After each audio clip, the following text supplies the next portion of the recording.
bộ phận quan trọng của cơ thể bởi nó là cơ quan bảo vệ não trung tâm, điều khiển mọi hoạt động của cơ thể. Chấn thương vùng đầu luôn là những chấn thương nguy hiểm khó lường. Chính vì thế, việc sơ cấp cứu ban đầu là vô cùng quan trọng. Hãy cùng chuyên gia chìa khóa cuộc sống tìm hiểu cách sơ cấp cứu khi bị tổn thương vùng đầu quý vị nhé.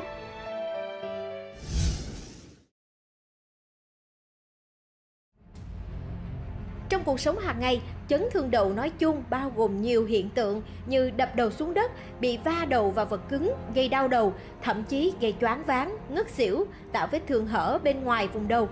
Hầu hết những trường hợp bị chấn thương đầu không quá nghiêm trọng sẽ khỏi dần theo thời gian. Tuy nhiên, một số trường hợp bị chấn thương đầu nặng, gây chảy máu não dẫn đến tăng áp lực nội sọ, hay trường hợp bị những vật nhọn đâm vào vùng đầu vô cùng nguy hiểm đến tính mạng.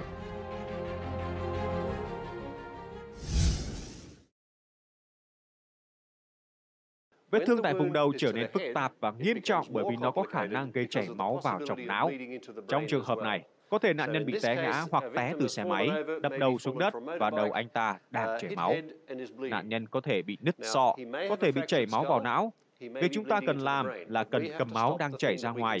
Lúc này, việc chúng ta cần làm, từ túi sơ cứu của chúng ta, có thể lấy một cái gạt, hoặc là nếu không có túi sơ cứu, bạn có thể dùng vải sạch, rồi nhúng một ít nước lên đó, sau đó áp lên miệng vết thương và băng thun quấn tạo áp lực trực tiếp cầm máu cho vết thương. Chúng ta có thể nói nạn nhân dùng tay đè chặt lên vết thương trong khi tìm băng thun quấn cầm máu cho nạn nhân. Tất cả những gì chúng ta cần sơ cứu là cầm máu và sau đó đưa nạn nhân vào bệnh viện. Nếu nạn nhân còn có thể nói chuyện được thì đây là một dấu hiệu tốt, cho thấy anh ta vẫn còn tỉnh táo, và vì thế chúng ta không cần phải quá vội vã. Về cơ bản, chúng ta vẫn không biết các tổn thương bên dưới da như thế nào. Nạn nhân có thể bị máu chảy vào não hoặc là bị nứt sọ, chúng ta cũng không biết. Chỉ có X-quang trong bệnh viện mới xác định chính xác việc này. Nạn nhân có thể cảm thấy muốn xỉu và muốn nằm xuống. Điều này là diễn tiến thông thường và chúng ta có thể cho nạn nhân nằm xuống. Vì vết thương đang ở vùng đầu, chúng ta cần đảm bảo đầu của nạn nhân cao hơn so với ngực, tim của nạn nhân.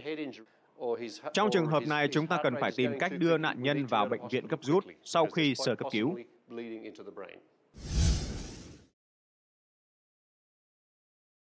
Trong tình huống này, nạn nhân bị té ngã từ xe máy.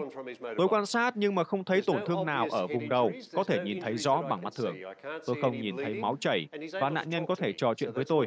Đây là dấu hiệu tốt khi nạn nhân còn tỉnh táo.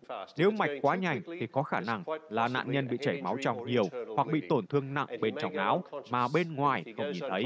Và nếu có trường hợp này, nạn nhân sẽ dần trở nên bất tỉnh. Nếu nạn nhân bất tỉnh thì đây là một sự cố nghiêm trọng. Bây giờ mọi thứ đã thay đổi. Vì vậy tôi cần sơ cấp cứu đảm bảo đường thở của nạn nhân được mở. Nạn nhân vẫn thở bình thường. Tôi cần đặt anh ta nằm nghiêng một bên, kéo gối gập xuống như thế này để khóa không cho anh ta bị trượt ra trước hoặc sau. Nhờ vậy có thể giữ tư thế nghiêng một bên chắc chắn. Sau đó, mở cổ, mở đầu nạn nhân ngửa lên trên. Bây giờ nếu có nôn ói thì chất nôn ói sẽ dễ dàng đi xuống sàn. Trong lúc bên cạnh nạn nhân, tôi luôn duy trì việc quan sát nạn nhân để đảm bảo việc thở của anh ta bình thường. Trong trường hợp này thì tôi không thể chữa trị cho nạn nhân ngoài việc xử lý sơ cứu. Nếu anh ta trở nên bất tỉnh, có nghĩa là chúng ta cần chuyển nạn nhân đi bệnh viện gấp rút và trên đường đi vẫn phải duy trì tư thế nằm nghiêng như thế này. Nạn nhân đang thở bất thường. Anh ta thở rất nhanh và bây giờ thì ngừng thở. Nạn nhân không còn thở bình thường, vì vậy tôi cần phải làm hồi sinh tim phổi CPR.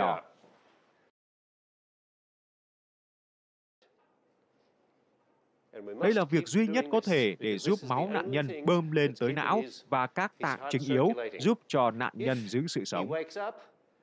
Nếu nạn nhân sau đó tỉnh dậy và bắt đầu có dấu hiệu ho, khạc và thở bình thường, thì chúng ta ngưng làm hồi sinh tim phổi. Chúng ta có thể dừng làm hồi sinh tim phổi rồi. Lắng nghe hơi thở nạn nhân một lần nữa để chắc chắn anh ta thở được bình thường. Sau đó, lăn nạn nhân nằm nghiêng một bên, giống như lúc trước, để đảm bảo đường thở cho anh ta được duy trì mở.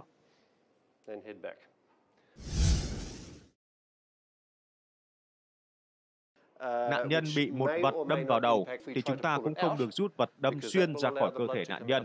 Bởi vì nếu chúng ta rút ra, có thể làm tổn hại hơn cho nạn nhân. Cụ thể, tổn hại thứ nhất là làm cho máu chảy ra ngoài, khiến nạn nhân mất máu. Tổn hại thứ hai là khi có vật nhọn đâm xuyên, nếu để vật nhọn dịch chuyển, chúng có thể tạo ra các vết cắt sâu và rộng hơn.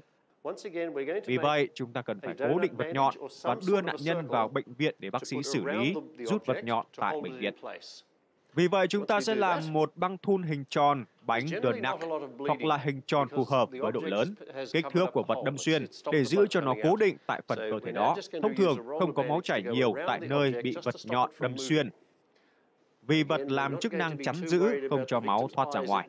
Bây giờ chúng ta sử dụng một băng thun để quấn cố định xung quanh vật để không cho nó dịch chuyển. Nạn nhân còn tỉnh, còn trò chuyện được với tôi, đây là dấu hiệu tốt. Bây giờ, chúng ta đã cố định được vật, vật không thể di chuyển được nữa, và đưa nạn nhân vào bệnh viện chụp X-quang để xác định chắc chắn vết đâm xuyên sâu cỡ nào và ảnh hưởng ra sao, tổn thương tới các cơ quan bên dưới da như thế nào. Và bác sĩ sẽ tiếp tục chăm sóc, chữa trị cho nạn nhân. Khi có một tai nạn làm nạn nhân té ngã khỏi xe máy, cho dù nạn nhân có hay không đội mũ bảo hiểm, thì việc bộ não bị ngưng và rung lắc mạnh đột ngột có thể gây ra vấn đề cho nạn nhân. Đó là lý do tại sao chúng ta cần phải theo dõi diễn tiến của nạn nhân suốt khoảng thời gian đưa họ tới gặp bác sĩ. Đôi khi chúng ta có thể thấy một số tổn thương lộ rõ bên ngoài, ví dụ như là chảy máu, thì chúng ta có thể sơ cứu cầm máu. Chúng ta có thể tạo áp lực trực tiếp bên ngoài vết thương, nhưng chúng ta không thể nhìn thấy diễn tiến bên trong não nạn nhân. Vì vậy, chúng ta phải quan sát tình hình nạn nhân và phân tích nhịp thở, nhịp tim. Đây là hai yếu tố mà chúng ta có thể kiểm tra để xem nạn nhân thở nhanh, thở gấp như thế nào, kiểm tra mạch xem nhịp tim nhanh hay chậm. Chúng ta có thể đang trò chuyện với nạn nhân rồi bất ngờ nạn nhân ngừng nói chuyện và trở nên bất tỉnh.